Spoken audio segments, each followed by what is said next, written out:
sincère, honnête et... Est-ce que tu crois que tu parlerais comme ça si on avait rendez-vous dans un café? Bah oui, parce que moi je suis assez sans filtre. Mais pourquoi je vais pas dans un café, c'est qu'il y a du bruit partout autour. Ouais. T'as vu Je Sans suis très filtre, le bruyant. film? Ouais, j'ai adoré. Triangle of Non mais Sadness. j'ai adoré. Alors mais parlons-en. Incroyable. Moi en plus j'ai eu la chance d'avoir le réalisateur qui était là, c'était l'avant-première. Mais ce mec était un génie. C'est-à-dire que si jamais lui tu peux l'avoir sur ton podcast, vu que tu pourras à mon avis grâce à ton réseau. Il est brillantissime. C'est un sociologue je crois de formation.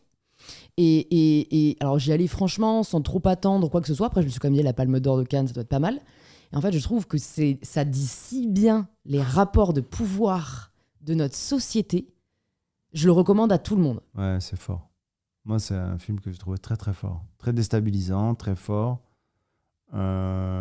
Justement, ramener à cette échelle de enfin, je ne vais pas raconter le film, mais de bateaux, de crises, de trucs, tout le système finalement, En fait, ça voilà, parle de tout. pour moi, le fait qu'il démantèle le système et que les rapports de pouvoir des soient femmes aussi. inversés, Ça parle des femmes, ça Ouais. parle du sexe, ça parle de l'argent, ça parle du pouvoir. ça parle de l'apparence Ça physique. parle de l'apparence, ça parle des réseaux sociaux.